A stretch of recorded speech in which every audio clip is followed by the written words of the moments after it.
ربنا لا تزغ قلوبنا بعد إذ هديتنا وهب لنا من لدنك رحمة إنك أنت الوهاب.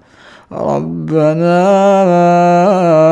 إنك جامع الناس ليوم لا ريب فيه إن الله لا يخلف الميعاد.